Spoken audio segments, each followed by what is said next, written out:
오늘 예배 가운데 임하시는 여러분에게 하나님의 놀라운 터치하심이 있기를 원합니다. 말씀을 통해서 하나님을 만나는 귀한 시간 되길 소망합니다. 아멘. 표정을 좀 밝게 해보시죠. 표정을 좀 밝게 웃고 편하게. 앞에서 보면 다 이렇게 이러고 있어요. 편하게 하나님 말씀에 임하시면 좋겠습니다. 여러분, 우리는 하나님을 경험하며 살고 있습니다. 사실 우리가 하나님의 은혜가 아니면 어떻게 살아갈 수 있을까 하는 생각을 하게 됩니다. 우리가 숨을 쉬는 것도 주님의 은혜입니다. 제가 아는 우리 교회 그 옛날에 은퇴하셔서 오신 장 목사님이 계셨는데, 이분은 밥상에서 숟가락이 떨어졌을 때 그 숟가락을 주술 때도 호흡을 더 세게 해야 되니까 막 너무너무 힘들었다는 거예요. 숟가락 하나 드는데도. 숨을 쉬는 것, 숨을 자유롭게 쉬는 것도 얼마나 감사한지 모릅니다. 코가 막히면 그거 역시 너무너무 불편합니다. 밥을 먹는 것이 주의 은혜입니다. 우리 권사님 한번 그래요. 먹고 싶은데 입맛이 없어서 못 드신다고 그런 이야기를 들어요. 그럼 밥을 잘 먹는 것도 하나님의 은혜입니다. 먹었는데 소화가 잘 되는 것도 주님의 은혜입니다. 공중에 떠 있는 산소가 바로 주님의 은혜입니다. 우리가 갈 바를 알지 못하고 하나님께 이것을 이 길로 가야 될지 저 길로 가야 될지 이런 것을 알지 못할 때 하나님께서 우리를 예비하신 길로 이끌어서 오늘 여기까지 오게 된 줄로 믿으시길 축원합니다. 우리는 살면서 많은 우여곡절을 겪고 살아갑니다. 아프기도 하고 넘어지기도 하고 깨지기도 하고, 또 어떤 사람은 죽기도 하고 다치기도 하고 막 이런 여러 가지 우여곡절을 겪고 살아갑니다. 이런데 이런 모든 것들이 사실은 하나님의 은혜가 함께하지 않으면 우리는 절대로 다시 일어설 수 없는 삶을 살게 될 것입니다.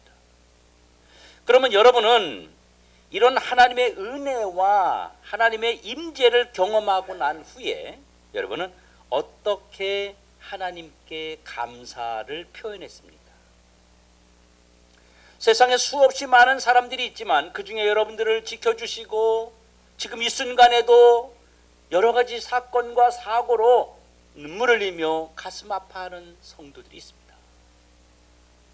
오늘 아침에도 어느 성도가, 우리 교회 성도는 아니지만 저에게 연락하고 문자를 줘서 계속 자녀 때문에 울고 있다고 하면서 저와 잠깐 전화 통화도 하고 이렇게 문자로 주고받고 했습니다. 지금 이 순간에 여러분은 이곳에 있지만 그렇지 못한 환경에 있는 사람들이 너무 많다고 하는 겁니다. 그런데 그런 은혜를 받고 있으면서, 그런 은혜를 우리가 누리고 있으면서 우리는 하나님에게 여러분은 어떻게 그 감사를 표현하고 있느냐는 겁니다. 주님이 여러분에게 주신 은혜를 어떻게 나누고 있습니까?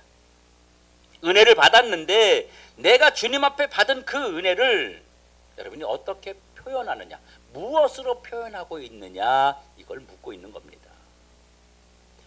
오늘 성경에 나오는 다윗은 정말 힘들고 지친 시간을 보내고 살아가면서 하나님을 여러 모양으로 체험했습니다. 다윗은 먼저 시편 19편 1절에 하늘이 하나님의 영광을 선포하고 궁창이 그의 손으로 하신 일을 나타내고 있다, 이렇게 고백했어요. 이 세상 만물을 바라보면 다 하나님의 손으로 움직이고 있다는 것을 나는 느끼고 있다, 그런 이야기입니다.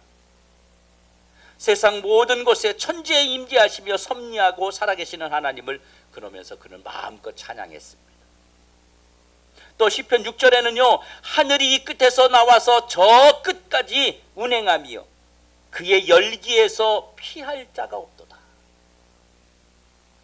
시편 19편은 다윗이 편안할 때, 안전할 때, 행복할 때, 그때 모든 게 잘 되어갈 때 쓴 시가 아닙니다. 다윗이 쓴 이 시편 19편은 다윗이 마음이 복잡하고 주변의 원수들이 자기를 막 공격해오고 자기에게 삶의 문제들이 막 산적해 있는 그 시간에 다윗이 보고 느끼고 체험하고 경험한 것들을 통해서 하나님의 살아계심과 움직임이 있었다고 고백하고 있는 겁니다. 그래서 다윗이 가만히 있을 수가 없어서 그가 펜을 들고 이 시를 기록한 거예요. 도저히 그냥 있을 수가 없는 거예요. 그 은혜가 너무 커서. 그래서 펜을 들고 하나님이 주신 은혜로 이 글을 기록한 것입니다. 그리고 다윗은 또 하나 11절에 또 주의 종이 이것으로 경고를 받고 그리고 이것을 지킴으로 상이 크다 이렇게 말하고 있어요. 11절 한번 같이 읽어볼까요? 자, 시작. 또 주의 종이 이것으로 경고를 받고 이것을 지킴으로 상이 크다. 네, 현재 자신이 받고 누리는 은혜의 비결이 뭐 때문이다? 이것 때문이라는 거예요. 자신이 지금 복을 받은 것, 그 이유가 뭐냐? 이것 때문이라는 거예요. 그러면 다윗이 말하는 이것은 도대체 뭘 말하는 것일까요? 오늘 본문에서 말하는 이것이 무엇이길래 다윗에게 경고를 하기도 하고 다윗에게 큰 상을 주기도 하느냐 이것입니다. 여러분, 경고라는 건 이거 아니겠어요? 위험을 알리는 주의사항입니다. 우리가 운전하고 가다 보면 앞차가 갑자기 비상등을 딱 켜면서 깜빡합니다. 그 뭐 하라는 거예요? 주의하라는 거예요. 경고하고 있는 겁니다. 다윗이 이것을 통해서 자기 삶에서 일어나는 위험을 감지할 수 있는 기능이 생겼다는 거예요.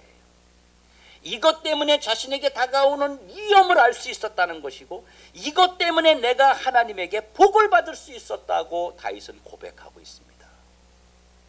또 하나, 다윗이 이것을 통해서 큰 복을 누릴 수 있다고 고백했는데 그냥 복이 아니라 이것 때문에 큰 복을 받았다는 거예요. 큰 복.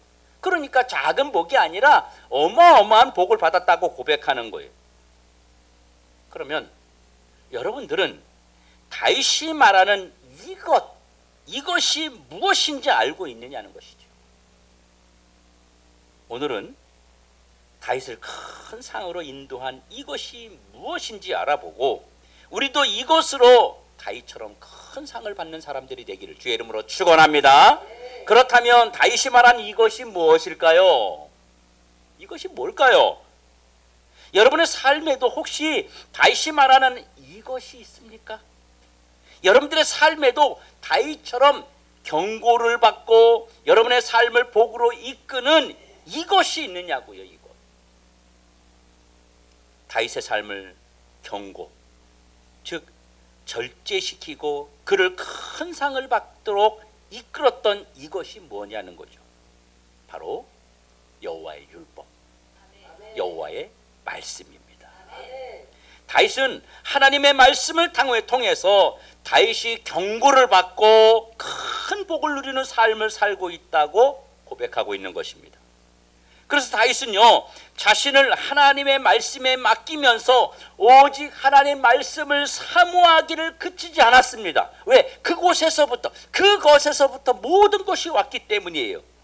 다윗은 말씀을 향한 그의 열정을 본문 10절에서 이렇게 표현합니다. 금곧 많은 순금보다 더 사모할 것이며 꿀과 송이꿀보다 더 달도다. 뭐가요? 그렇죠, 하나님 말씀. 그는 하나님의 말씀에 완전히 사로잡혀 버렸어요.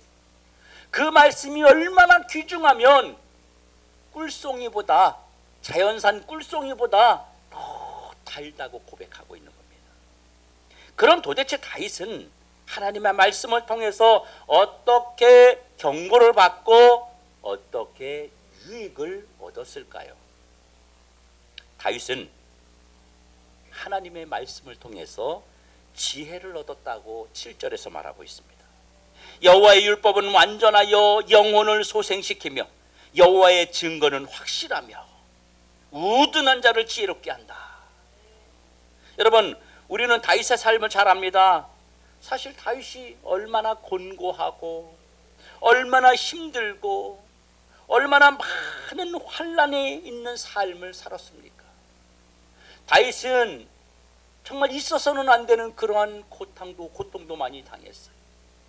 자기 아들이 아버지를 죽이겠다고 군사 반란을 일으켜서 자식을 놓아두고 자식을 피해서 도망다니는 삶도 살았던 사람입니다. 다윗은 장인어른이 사위인 그 다윗을 죽이겠다고 있는 곳에 창을 던져서, 그리고 수도 없이 말을 타고 군사를 동원해서 쫓아다니고, 다윗은 이곳저곳 숨어다니며 바위틈 속에 숨고 동굴틈 속에 숨고 그러면서 겨우겨우 목숨을 유지하는 그런 삶까지 살았던 사람입니다. 시간이 없어서 더 많은 이야기들을 더 할 수 없을 정도로 다윗은 너무너무 힘든 삶을 많이 살았습니다. 그런데 이 다윗의 삶은 외부에서 다가오는 환난이나 어려움보다 더 힘들게 하는 게 있었어요. 그게 뭐냐면요, 다윗의 삶을 이끌어줄 만한 지도자, 멘토가 없었다는 겁니다. 여러분이 삶에 힘들고 지치고 어려움이 있을 때 여러분에게 누군가가 조언해주고 이야기해줄 사람이 없다면 여러분 얼마나 답답합니까? 내 안에 있는 문제를 누군가에게 이야기해서 그가 그 이야기를 듣고 같이 공감해주면서 방향을 찾아가야 우리가 힘을 얻는 거잖아요. 내가 힘들고 절망스러울 때 나에게 아무 말도 해주는 사람이 없고 내가 누군가 상담할 사람이 없다면 우리가 얼마나 힘들고 지친 인생을 살아갈 수밖에 없느냐는 것이죠. 그래서 어릴 때는 제일 좋은 게 뭐예요? 부모보다 더 좋은 게 친구 아닙니까? 또 우리가 세상을 살아가면서 내 주변에 많은 사람이 있을수록 좋지 않습니까? 다윗이 바로 그런 삶에 곤고하고 힘들고 어려운 환경보다 자신을 리더해줄 멘토가 없었다는 것이 더 힘들었습니다. 쉽게 말하면 자기 혼자 자기 길을 개척해 가야 되는 거예요. 이때 다윗을 위기와 환난과 고난과 어려움에서 이겨낼 수 있도록 도와준 것이 뭐냐면 바로 하나님의 말씀이었다는 것입니다.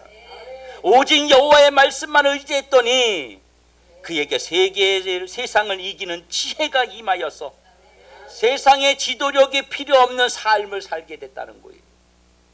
다윗이 살면서 성경에 보면 누군가에게 조언을 받은 게 있습니까? 없습니다. 다 하나님에게 받았습니다. 말씀이 지도자가 되어서 그를 순탄한 길로 인도했다는 것을 성경을 통해서 우리는 너무나 잘 알 수 있습니다. 다윗은요, 그래서 두 가지를 확실하게 말합니다. 여호와의 말씀은 완전합니다. 이렇게 이야기해요. 하나님의 말씀이 완전하다는 말은요, 하나님 말씀대로 하면은 절대로 실패하지 않는다 이거예요.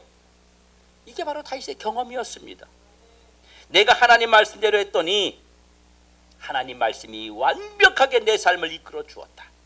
그것이 전쟁이든 사람의 문제든 자신 안에서 일어나는 문제든 다 여호와의 말씀대로 이끌림을 받은 그곳에는 절대 실패가 없었더라.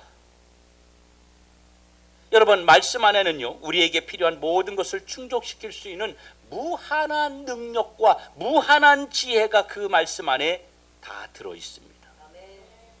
그래서 말씀의 공급을 받는 자들은요, 영과 육이 살아나는 복을 누리게 되는 거예요. 여호와의 말씀 안에는요, 완전한 치유와 회복이 있게 되는 것입니다. 또 한 가지는 여호와의 말씀은 확실하다고 말합니다. 분명하다고 말합니다. 다른 말로 하면요, 정확하다, 실수가 없다, 이런 뜻이에요.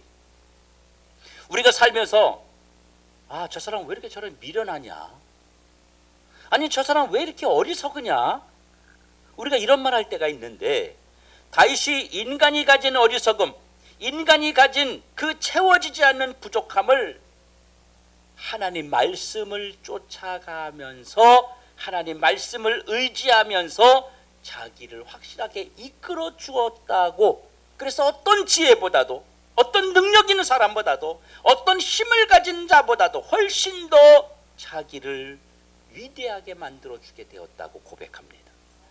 그래서 다윗은 하나님의 말씀이 지혜가 되었다고 고백하고 있는 거예요. 여러분, 말씀은 곧 하나님이십니다. 그러므로 우리가 확실하게 하나님 말씀을 믿고 따를 수 있는 유일한 증거가 되는 것입니다. 이 말씀을 따르는 자는요, 모자람과 어리석음이 없으며 세상을 이길 수 있는 모든 것이 충만해집니다. 이것으로 날마다 새롭게 되었으며 원수를 이기는 지혜와 세상을 다스리는 능력도 공급받게 되는 거예요. 그래서 예수를 믿으면요, 하나님을 만나면요, 말씀을 읽게 되면요, 말씀을 듣게 되면요, 무지했던 자들이 유식하게 변하는 거예요. 세상에 그 속된 말을 하던 사람이 수준 있는 말을 자꾸 하게 되는 거예요.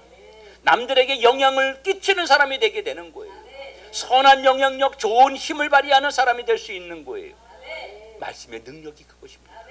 다윗이 그것을 받았던 거예요. 그것을 보았던 겁니다. 그것을 따라갔던 겁니다. 그리고 하나님의 말씀을 통해서 다윗은요, 눈이 밝아졌어요. 눈이 밝아졌어요. 저도 시력이 자꾸 안 좋아져가지고 이 눈이 좀 밝아졌으면 좋은데, 오늘 본문에서 말하는 이 눈은 그런 눈이 아닙니다. 여호와의 교훈은 8절에 보면 이렇게 말합니다. 여호와의 교훈은 정직하여 마음을 기쁘게 하고 여호와의 계명은 순결하여 눈을 밝게 하시도다. 우리 눈이 있잖아요, 다. 그렇죠? 다 눈을 두 개씩 갖고 있습니다. 우리가 소경이 아니에요. 그런데 다윗은 이렇게 표현해요. 내가 하나님의 말씀이 송이꿀보다 더 달아서 사모하고 이 말씀을 먹었더니 하나님이 자신의 눈을 밝게 열어주었다는 거예요. 꿀보다 더 단 말씀을 먹었더니 눈이 밝아졌다는 거예요. 그러면 다윗이 밝아졌다고 말하는 이 눈은 어떤 눈을 말하는 것일까요? 바로 하나님이 다윗에게 열어주시는 영적인 눈으로 남들이 볼 수 없는 두 가지를 보게 되었습니다. 하나는 자신의 죄를 보게 됐습니다. 여호와의 말씀은 자신의 숨겨진, 이 다윗 속에 숨겨진 그 허물까지도 보게 했어요. 숨겨진 허물이라는 것은요, 스스로 찾아낼 수 없는 죄, 이런 걸 말하는 거예요. 말씀의 조명이 없이는 깨닫지 못하는 죄까지도 다윗의 영적인 눈을 열어서 낱낱이 보게 하셨다는 겁니다. 하나님의 말씀을 받기 전까지, 하나님의 말씀을 내 속에 받아들이기 전까지는 자기가 얼마나 큰 죄인인지를 몰랐어요. 자기가 얼마나 악한 자인지를 몰랐습니다. 그런데 하나님의 말씀을 통해서 자기의 숨겨진 죄까지 낱낱이 볼 수 있는 영의 눈이 밝아지고 났더니 하나님의 말씀은 다윗의 눈을 열어서 육의 눈으로 볼 수 없는 그 영적인 자신의 죄까지 보게 되었더니 사람이 겸손해져서 하나님 말씀을 더 의지할 수 있도록 만들게 되었다는 것입니다. 또 하나는요, 내가 어떻게 하면 죄를 벗어날 수 있는지 길이 보였습니다. 우리에게 하나님 말씀이 필요한 이유는요, 바로 다윗이 말한 이것 때문이 아닐까요? 우리가 그냥 살면 뭐가 죄인지, 뭐가 선인지, 뭐가 사탄의 게임인지 우리가 알 길이 없습니다. 그냥 살아가는 거예요. 그런데 하나님 말씀을 통해서 우리가 영안이 열리면 이 길은 사망의 길이구나, 이 길은 죽음의 길이구나, 이 길은 내가 무너지는 길이구나, 이게 타락하는 길이구나, 이거를 알게 된다는 거예요. 저와 여러분도 마찬가지 아닙니까? 우리가 그냥 세상에 살아갈 때는 죄를 죄로 보지 않았습니다. 아무렇지도 않았어요. 당연한 줄 알았고 내 감정을 그대로 드러내고 그래도 아무런 문제가 없었습니다. 그런데 하나님 말씀을 듣게 되고 말씀을 가까이 하게 되면 그런 것까지도 죄라고 하는 것을 깨닫게 되어서 사실 우리가 괴로워집니다. 스스로 괴로워집니다. 예수를 만나기 전에는 괴롭지 않았던 것이 예수를 만나니까 더 괴로움이 찾아오는 거예요. 그 죄가 보이기 때문입니다. 그런데 이것을 깨닫고 나면, 하나님 말씀을 깨닫고 나면, 하나님의 율법을 깨닫고 나면 한번 닫혔던 모든 것들이 열려서, 영안이 열려서 우리의 삶을 올바른 길로 걸어갈 수 있도록 주님이 만들어 주신다는 겁니다. 그러면 이게 내가 살 길인지 죽을지 알지 못하고 그냥 사람들이 막 들어가게 되는데, 말씀을 알게 되면, 말씀을 의지하게 되면 이게 살 길인지 죽을 길인지를 내가 알 수 있다는 능력이 생기게 되는 겁니다. 여러분, 말씀 안에서 인도함 받던 다윗은요, 죄를 짓지 않으려고 발버둥 쳤습니다. 죄가 자신을 주장하지 못하도록 결단하고 죄와 적극적으로 싸워서 벗어나려고 믿음의 노력을 계속했습니다. 다윗이 이렇게 된 것은요, 말씀이 다윗을 정직하고 순결한 신앙으로 이끌어 주었기 때문입니다. 다윗은 말씀의 은혜로 기뻐하며 순결하고 항상 영안이 열려있는 자로 하나님 살게 했습니다. 그 다윗이 이렇게 말합니다. 하나님의 말씀을 통해서 자기에게 응답이 왔다고 말하는 거예요. 14절에 보니까 나의 반석이시요 나의 구속자이신 여호와여, 내 입의 말과 마음의 묵상이 주님 앞에 연락되기를 원하나이다. 내 입에는 모든 말, 마음의 묵상, 이거 뭘 의미하는 거예요? 다윗의 말이 아니라 다윗의 입에 담겨진 하나님 말씀대로 기도했더니, 다윗 속에 임한 하나님의 말씀을 붙들고 묵상했더니 그 말씀과 그 묵상이 하나님과 연결되는 통로가 되어서 자기의 모든 소원까지 이루어 주시더라, 그겁니다. 하나님의 말씀은 우리의 문제를 해결하는 통로가 되시고, 하나님의 말씀이라는 통로를 통해서 우리의 삶의 모든 것을 어루만져 주시는 하나님의 방법이 있다는 것입니다. 그러니까 응답은 하나님의 말씀을 붙드는 자에게 일어난다는 사실을 정확하게 깨달았다는 이야기입니다. 다윗은 말씀 안에 응답이 있고 말씀 안에 결과가 있음을 알았기에 그대로 살았더니 그의 앞길을 인도하셨고, 마침내는 주변에 수많은 문제들을 이기고 그를 왕으로 높이며 큰 상을 누리게 하나님이 만드셨습니다. 사랑하는 성도 여러분, 지금 내가 의지하며 따라가는 것은 무엇입니까? 여러분이 지금 무엇을 의지하고 무엇을 바라보고 따라가고 있습니까? 다윗은 이것을 따라갔는데 나는 무엇을 따라가고 있느냐 하는 것입니다. 다윗은 이거를 통해서 경고를 받고 이거를 통해서 복을 받았는데 나는 무엇을 통해서 내 삶을 다듬어가고 무엇을 통해서 내 삶이 나아지고 있느냐는 겁니다. 내 앞에서 나보다 앞서가는 것은 무엇이며 그것이 나를 실패 없는 삶으로 인도하고 있습니까? 우리는 하나님 말씀보다 성공한 사람들의 말을 더 따르기를 좋아합니다. 성공한 사람들의 이야기를 우리는 더 경청하기를 좋아합니다. 성공한 사람들의 습관을 따라서 살려고, 그래서 나도 성공하고 싶어서 우리는 노력합니다.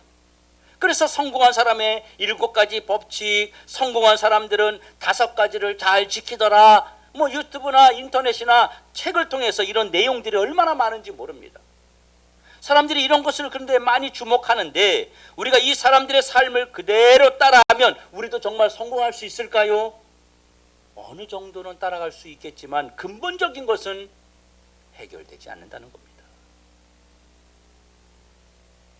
그런데 모든 사람들이 그 사람의 방법대로 한다고 해서 우리는 성공할 거라고 하는 그 확신을 가지고 어떻게든 간에 책에서 나오는 성공한 사람들의 좌우명 같은 거, 이런 것들을 우리는 지키며 살아가려고 마음속에 품고 있습니다. 그런데 우리 모든 사람들을 성공시키고 우리 모든 사람들을 이렇게 세울 수 있는 정확하고 유일한 것이 뭡니까? 하나님의 말씀입니다. 성경입니다. 하나님의 말씀을 붙들어야 되는 거예요. 우리는 자꾸 엉뚱한 거 붙들고 자꾸 살아가고 있는 겁니다. 그러면 지금 나는 어떤 노력을 하고 있습니까? 그리고 어디까지 진정한 성공일까요? 성공의 정의가 사람마다 다 다를 수 있겠죠. 여러분이 생각하는 성공은 어디까지입니까? 그리고 지금 나는 말씀과 어떤 관계를 유지하고 있습니까? 다윗의 삶을 보면서 나는 여호와의 말씀과 얼마나 관계를 맺고 있느냐는 것입니다. 여러분이 얼마나 말씀에 붙들려 사는 시간들을 보내고 있느냐는 겁니다. 여러분, 내가 앞서가면 안 되는 것이죠. 내가 앞서가면요, 성공을 보장할 수 없습니다. 말씀이 앞서면 모든 것이 해결됩니다. 하나님 말씀이 나보다 앞서면 누가 앞서는 거예요? 그렇죠, 하나님이 앞서는 거예요. 하나님 말씀이 나보다 앞서면 하나님이 앞서가시면서 모든 문제를 해결해 주는 거예요. 그런데 말씀보다 내가 앞서면 내가 그 문제를 해결하고 나아가야 되는 거예요. 그런데 우리에게는 그 문제를 해결할 에너지가 없다는 사실입니다. 그래서 우리도 하나님 말씀을 통해서 두 가지를 늘 하나님께 받아야 됩니다. 하나는 경고를 받아야 됩니다. 경고. 내가 이대로 살면 안 되겠구나. 저렇게 행하면 내가 안 되겠구나. 저것이 문제구나. 이런 말씀을 통해서 이런 경고를 받아야 됩니다. 이런 경고를 못 받으면요, 마치 브레이크가 망가진 차처럼 그냥 돌진해 버리는 거예요. 그래서 사고 나고, 그래서 무너지고 실패하게 되는 겁니다. 차가 달려갈 때도 앞에서 경고등을 안 켜주면 안개가 뿌연데 사고 나는 거예요. 그래서 사고 나면 막 10중 20중 추돌 사고가 막 나고 하는 게 앞이 안 보여서 그러고 그 경고등을 보지 못했기 때문입니다. 또 하나는 하나님 말씀의 복입니다. 이대로 했더니 복을 주시는구나. 내가 정말 말씀대로 했더니 문제가 해결되는구나. 이 두 가지 체험이 우리 삶 속에서 계속 일어나야 되는 겁니다. 여러분, 곡식을 넣지 않고 맷돌을 돌리면 맷돌이 어떻게 되는지 아세요? 돌이 다 마모돼 버립니다. 하지만 맷돌에 곡식을 넣으면요, 아무리 많이 돌려도 절대로 맷돌은 마모되지 않습니다. 상처와 아픔에 물들어 있는 나를 그냥 두고서 회복하지 않고 그냥 사용한다면 결국 쓸모없는 맷돌처럼 마모되고 망가지고 말 것입니다. 하지만 말씀을 넣고 예수를 넣고 돌리면 돌릴수록 내 인생은 날마다 가치와 존귀함으로 새롭게 되는 줄로 믿으시길 축원합니다. 여러분, 어거스틴은요, 아시죠? 성 어거스틴은 얼마나 성스럽고 얼마나 거룩한 삶을 살았으면 어거스틴 이름 앞에다 성자를 붙였어요. 성 어거스틴이요. 어거스틴은 참새가 와서 어깨에 앉았다고 합니다. 저도 새를 보면 산에 가서 앉아봐라, 앉아볼 테니 그래도 절대로 안 옵니다. 그걸 보면서 나는 역시 선하지 않구나, 이런 생각을 제가 가끔 합니다. 어거스틴은 로마서 13장 12절 말씀으로 변화되었습니다. 그 말씀 한 절 때문에. 무디는요, 요한복음 1장 12절 말씀으로, 루터는 로마서 1장 17절 말씀으로, 조지 뮬러는 요한복음 3장 16절 말씀으로, 조나단 에드워드는 디모데전서 1장 17절 말씀으로 새로운 인생을 찾았습니다. 단 한 절의 말씀으로. 어떤 사람은 하나님 말씀 한 절 때문에 붙들리니까 인생이 바뀌는 거예요. 인생이 달라지는 거예요. 완전히 실패자의 나락에서 완전히 새 인생으로 변화되는 것입니다. 저도 평생 붙들고 있는 하나님 말씀이 있습니다. 제가 청년 때 막 뜨겁게 신앙생활할 때 그때 붙든 말씀이 있어요. 그게 뭐냐면 로마서 8장 39절의 말씀인데, 높음이나 깊음이나 다른 어떤 피조물이라도 우리를 우리 주 그리스도 예수 안에 있는 하나님의 사랑에서 결코 끊을 수 없으리라. 이 말씀을 붙잡고 저는 살아갑니다. 그래서 힘들고 지칠 때마다 주님의 사랑이 나에게 절대 떨어지지 않는다는 확신과 믿음을 가지고 저는 살아갑니다. 그래서 우리는 이 말씀이 나를 성공시킬 수 있도록, 하나님의 말씀이 성공시킬 수 있도록, 계시록 1장 14절에 말씀한 것처럼 읽고 듣고 행하는 자에게 하나님의 복이 있다고 하셨으니까 우리 모두가 하나님의 살아있는 말씀을 가까이 하여서 기적의 삶으로 만들어갈 수 있기를 축원합니다. 성도 여러분, 주일날 하나님께 받은 말씀으로 우리가 한 주간 한 주간 이기는 자가 됩니다. 승리하는 자가 됩니다. 주일날 주님께서 나에게 주셨던 말씀을 한 번 더 읽고, 그리고 영상을 올리니까 한 번 더 듣고, 그래서 그 말씀을 한 번 더 묵상하기를 실천하시기 바랍니다. 이것이 바로 우리가 실패하지 않는 길이고 성공하는 길입니다. 여기에서 지혜가 임하고 여기에서 하나님께서 우리에게 준비하신 세계를 열어주시고 이것 때문에 우리에게 하나님의 놀라운 역사가 일어난다는 사실입니다. 이것을 믿으시고 실천하여서 기적의 사람들, 기적의 더드림 교회의 모든 성도들 되시기를 다시 한번 주님의 이름으로 축원합니다.